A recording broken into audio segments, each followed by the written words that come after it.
Hi, I'm Chris Mirko with NVS Kitchen and Bath, talking about a project that we recently completed. It was a past client that I had met at the home show.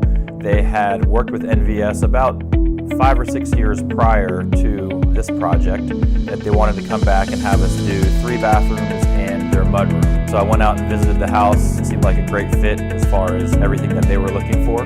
One thing that was very important to them through the whole phase was communication. So we made sure that we stayed on top of communication with them through production team, through the design team. At the end of the project, one of the comments about NVS was they were very pleased that they had a company that, number one, handled everything. They didn't have to worry about handling anything other than just making selections and picking those out.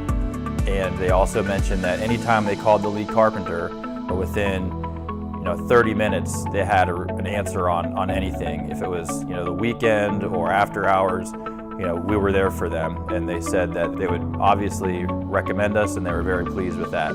So I'm very pleased with the way that the project turned out. The homeowners are ecstatic as well, and hopefully they will be contacting us to do another project when the time comes.